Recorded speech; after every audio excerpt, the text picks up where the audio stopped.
Hello, I'm Steve. Welcome to the Patio Heat channel, where we provide visual concepts of infrared heating as well as tips for outdoor comfort. Send your requests to designs@patioheat.com for your personalized recommendations. Our one-on-one customer support helps you make the best decisions for your applications. We strive to earn your business. Visit our patioheat.com website for sales and more information. Now let's get heating. All right, so here we have this residential patio. It's under construction right now, and they want to install some heaters. So let's look at what kind of things or objects that we have to be concerned about, and also where we can place a couple of units here. So obviously we can see the fans here. There's a sliding door. I have it pretty much off center to the right here a little bit, but I don't think that's going to be an issue here whatsoever with regards to where we place the heaters. But we do have some fixed lighting or recessed lighting into the ceiling here. That might present a little issue. So what I did here basically is I cut this total distance out in half, and then came up with, I think it was about 2 feet inside all four corners to place those lights. I didn't get the actual measurements of the placement of those lights, so that's the best I could do on that. Let's look at the overall dimensions that I have. So overall dimensions that I have 23 feet 4 inches from this edge to this edge, and then I have a total distance of about 11 foot 3 from this edge here to the structure itself. I have a height of the back edge here at 11 feet off the finished floor. And then here you'll see I have a height of 8 foot 11, so approximately 9 feet off the finished floor. I have this post here at 8 foot with a support beam here at a distance of 11 3/4 inch height. I think that's about it. Let's see. I did place the fans here, and this red zone here is the distance that I actually am going to recommend here. So this is at 4 foot 6 inches in diameter. And let's just see if there's anything else here. I think that is about it for right now. All right, let's go ahead and look at a possible option that I would recommend for this application.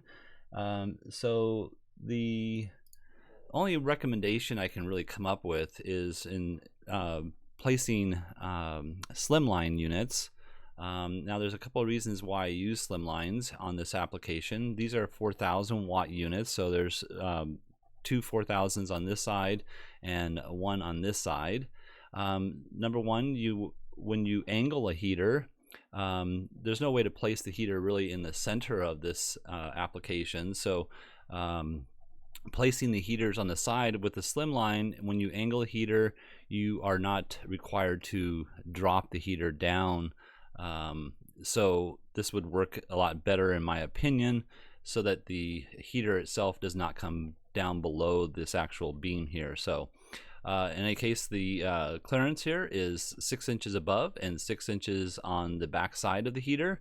And I'm using the original OEM bracket on this particular one. And the reason I have it attached to the ceiling as opposed to the vertical surface here is because when you attach it to the vertical surface, the maximum angle you will get will be 45 degrees, and that would point the heater further in this direction and won't heat up the bottom edge of the patio here. So that's why I chose the mounting on the ceiling. And let's see if there's anything else on that particular. I don't think so. So yeah, these are 30 degrees and mounted with the brackets going the same angle as the slope itself.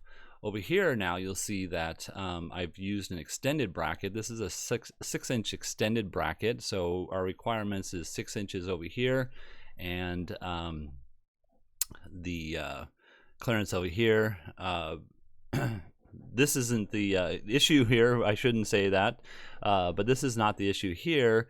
What the issue is the clearance below the heater. So when you angle the heater at 30 degrees, and you want to make sure that there's a couple of different things here. So you want to make sure that because it's only at 30 degrees and not that 45 degrees that I mentioned earlier, you want to make sure that your clearance here now is actually met, as well as you can see here, the clearance is met as well. I think it was only 5 and roughly a ½ inch that I really needed, so I used the 6-inch bracket to acquire that clearance above here. And then let's see if there's anything else. So just so you know that the clearance is from this edge of the heater here out, and that's 18 inches. From this edge here out, 18 inches, and that's true on all 4 sides. So from this edge, 18 inches out, as well as the right side over here, and then 36 inches down below the heater itself. You can see with the fan location, the clearance here, if we go back into the dimensions that I showed with that 4.5 foot diameter fan blade, we're not penetrating that clearance area over here, and that's why I'm choosing that dimension as well. Now if you drop the heaters down or move the fan up, that would help reduce some of the clearance issues that you're going to come up with on this. Let's see if there's anything else in reference to that.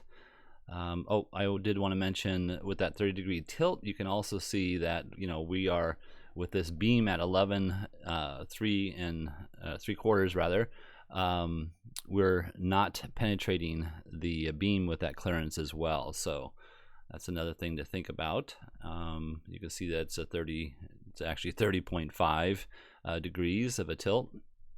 And let's see if there's anything else. I think that's about it. Let's go ahead and look at the the clearance above the heater.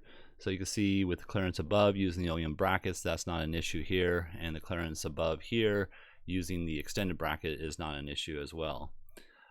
Also, let's go ahead and look at the distances that I have them from each other. So you can see this is roughly 10 foot center to center, and this is just placed in the center of the patio itself. I'm gonna go ahead and turn off the clearances here, and let's go ahead and look at the footprint of heat.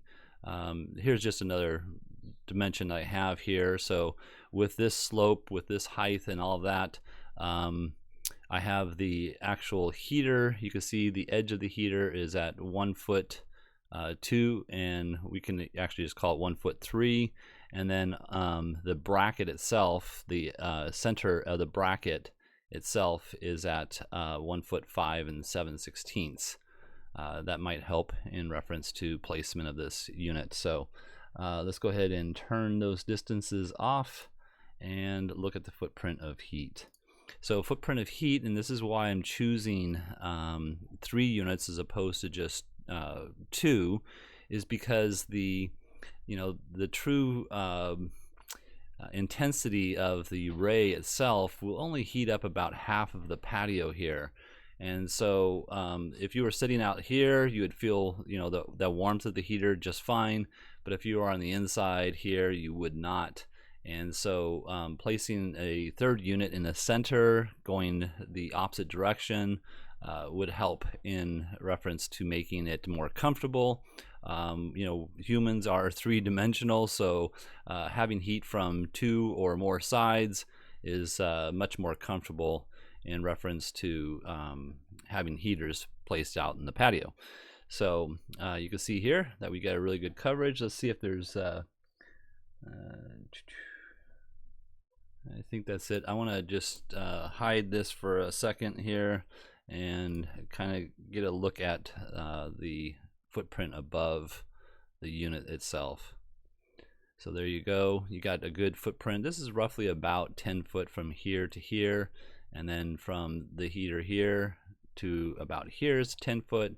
And the throw again is roughly, you can see that angle again, the purpose of that angle again, but the footprint is roughly, if you're 8 foot in, that's where, you know, you stop really feeling the warmth of the heater itself. So that's why I'm choosing that. So let's go back and put that on, and I think that's about it. So if you're looking for some assistance with your outdoor heating application and you would like us to review your plans, please send your information again to designs at patioheat.com. I'm Steve. Please tap that like button if you find this video useful. We don't advertise, we're not monetized. YouTube does not promote our channel unless we receive a thumbs up from our viewers, and we truly appreciate that.